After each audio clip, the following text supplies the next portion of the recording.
రాత్రి 2 గంటలకి, రాత్రి 3 గంటలకి, రాత్రి 12 గంటలకి, 2 గంటలకు కూడా మేము వచ్చి తలుపులు తట్టిన రోజులు ఉన్నాయి. ఏ రోజు కూడా అప్పుడు లేచి హాస్పిటల్లోకి వచ్చి కావాల్సిన ఇంజక్షన్ వేసి మమ్మల్ని అక్కడ పడుకోబెట్టి మా దగ్గరకు వస్తే నిలబడుకొని మేము నిద్రపోయిన తర్వాత వాళ్ళు రూమ్కి పోయేవాళ్ళు. What a great service. వారు ఎంతగా వాళ్ళు దేవుని కొరకై సర్వీస్ చేస్తూ వచ్చినారు. ప్రియమైన వారారా, మా జీవితంలో కూడా ఇలాంటి సర్వీస్, సేవా తత్పరత మనం కలిగినటువంటి వారంగా ఉండాలి. సమయం అయిపోతుంది అనుకుంటాను, అయినా కానీ నేను కొద్ది క్షణాల్లో ముగించడానికి ప్రయత్నం చేస్తాను. ఐదోది మనం చదువుకున్న భాగంలోనే ఆదికాండం 6వ అధ్యాయం 21-22 వచనాలు, 21-22 వచనాలు గమనించండి. అక్కడ ఏమిటంటే, కొంత ఆహారం తీసుకుపోయారు, వారిలో పెట్టారు. వర్షం ఎప్పుడు ఆగిపోతుందో, నీళ్ళు ఎప్పుడు అయిపోతాయో, లేకపోతే తలుపు ఎప్పుడు తెరుస్తాడో, బయటికి ఎప్పుడు వెళ్ళమంటాడో నోవాహుకు తెలియదు. లోపల ఉన్న ఆహారం అయిపోకుండా అన్ని జంతువులను పోషించడానికి అవసరమైనటువంటి సద్వినియోగం చేసేటువంటి పరిస్థితి వాళ్ళకి తెలుసు.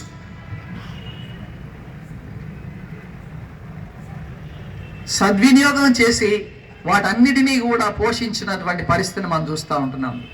ప్రియమైనటువంటి వాళ్ళరా, మనం కలిగి ఉన్నటువంటి దానిలో సద్వినియోగపరిచి అనేకులకు మేలు చేసేటువంటి స్వభావం కలిగి ఉండాలి. మనం చూస్తూ ఉంటాం, కొంత మట్టుకు మాత్రమే సద్వినియోగం కలిసి కొంత విస్తారంగా పాడు చేసి ఎంతో నష్టపరిచేటువంటి పరిస్థితి. నేను వాడి జీవితాల్లో ఎన్నడూ కూడా అలాగున్న విస్తారంగా పారవేయడం కానీ, లేకపోతే సద్వినియోగపరచకుండా ఎంతో నష్టపరిచేటువంటి పరిస్థితిని ఎప్పుడు చూడలేదు. ఈరోజు ఇంతమంది ఆత్మీయమైనటువంటి వాటిని మనం గమనించినట్టయితే, ఎంతమంది వచ్చినా సరే, ఎవరు వచ్చినా సరే, ఏ విధంగా వచ్చినా సరే, ప్రతి ఒక్కరిని కూడా వారు సంతృప్తి పరిచి వారు కలిగిన దాంట్లో వారు సద్వినియోగపరిచి వారి అనేకులను పోషించినటువంటి దేవుని దాసులుగా మనం చూస్తూ ఉన్నాం. ఒక మోడల్ ఫ్యామిలీకి ఓల్డ్ టెస్ట్మెంట్లో ఒక నోవాహు ఫ్యామిలీని మనం చూస్తూ ఉంటున్నాం.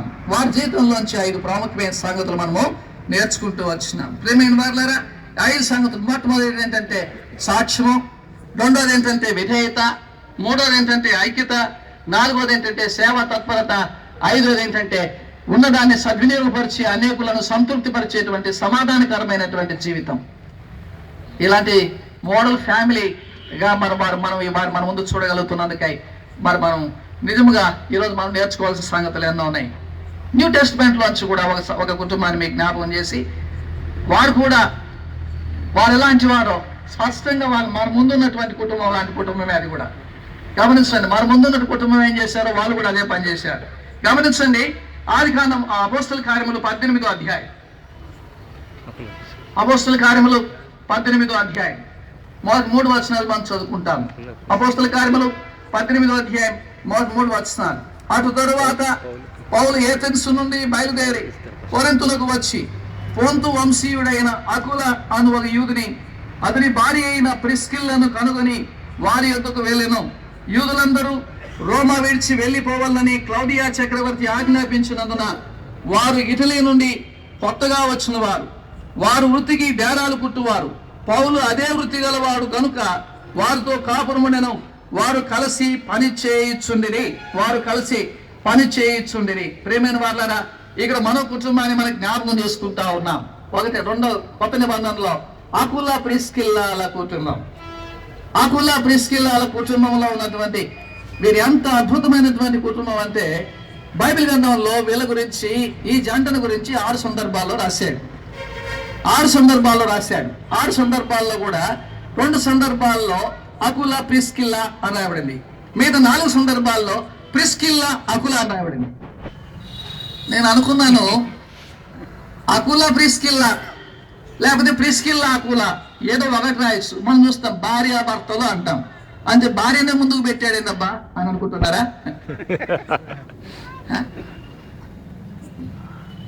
అంటే దేవుడు మీరిద్దరు కూడా ఎంత సమాన స్థాయి ఔన్నత్యము కలిగినటువంటి వారని, వారిలో ఏ విధమైనటువంటి స్థాయిలో తేడా లేదు.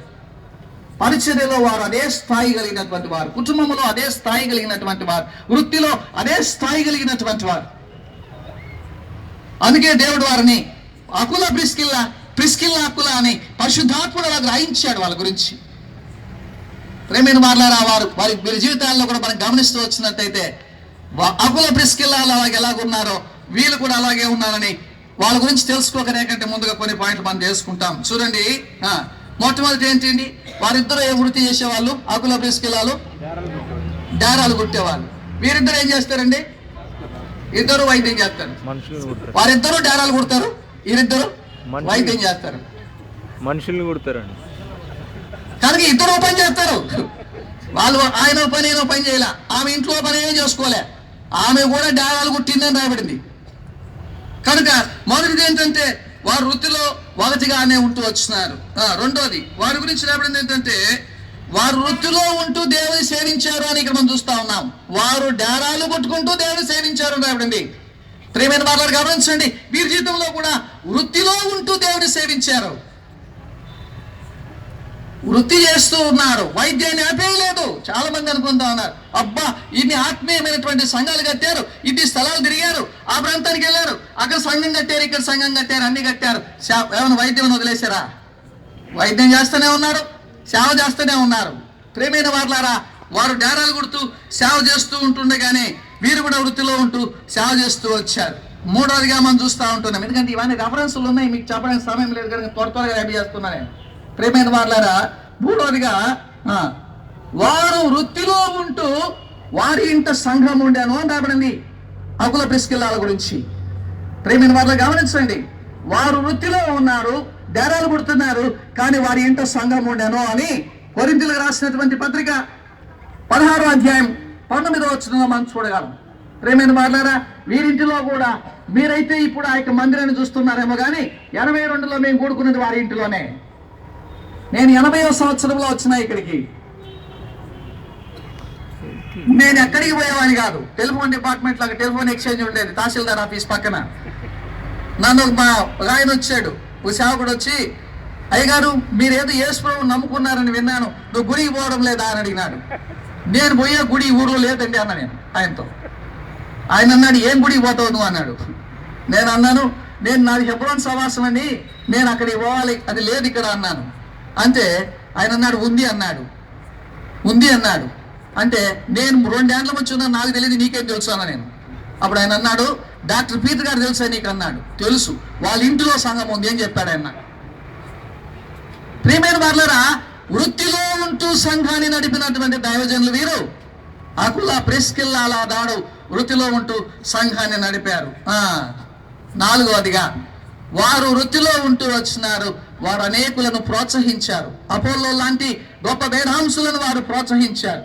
నేను వీరి కుటుంబం కూడా వృత్తిలో ఉంటూ సేవ చేస్తూ అనేకులను సేవకులను బలపరిచారు.